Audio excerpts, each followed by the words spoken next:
শ্বশুরবাড়িতে গৃহবধূ ঝুলন্ত দেহ উদ্ধারকে কেন্দ্র করে উত্তেজনা ছড়ালো হুগলির চন্দননগরে।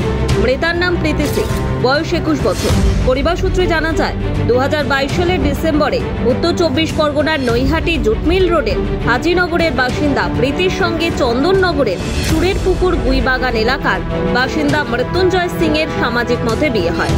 বিয়ের সময় ছেলের বাড়ির দাবি অনুযায়ী নগদ 10 লক্ষ টাকা ও অলংকার সহ অনেক জিনিসপত্র দেওয়া হচ্ছিল, কিন্তু বিয়ের কিছুদিন পর থেকেই আরও টাকার জন্য প্রীতির ওপর মানসিক ও শারীরিক নির্যাতন করা হতো শ্বশুর বাড়ি থেকে। এই নিয়ে একবার পুলিশের দ্বারস্থ হয়েছিল প্রীতির পরিবার। সেই সময় পুলিশি মধ্যস্থতায় সব মিটমাট করে দেয় বলেও জানা গিয়েছে। তবে কয়েকদিন পর থেকে আবারও একইভাবে বাপের বাড়ি থেকে টাকা আনার জন্য প্রীতিকে চাপ দেওয়া শুরু করে।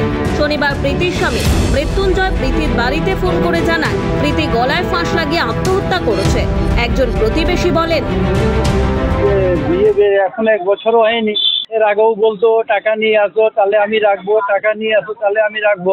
আজকে যদি আমরা এর যদি দাবাই না করি তো আর তো মেয়ে আছে, ও তো এটাই হবে না, রাবাজ উঠাতে হবে।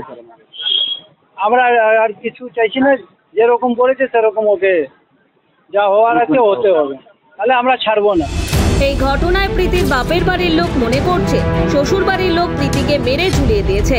বোনের মৃত্যু নিয়ে প্রীতির দাদা জানায়, मेरा बहन को फांसी लगा देकर के मार दिया है कि আমাকে ওই টাকা লাগবে আর টাকা লাগবে, ডেলি টর্চার করে, ও টর্চার করার জন্য স্যার এইরকম ঘটনা করে দিচ্ছে। আমি এটাই চাইছি মানে কি ওকে ভালোভাবে সাজা হোক, সেটাই চাইছি। তারপরে আবার মানে এইরকম যে ঘটনা করবি। পরিবারের লোকের লিখিত অভিযোগের ভিত্তিতে প্রীতির স্বামী মৃত্যুঞ্জয় সিংকে চন্দননগর থানার পুলিশ গ্রেফতার করেছে। হুগলি থেকে বন্দনা ভট্টাচার্যের রিপোর্ট, নিউজ দিগন্ত বার্তা।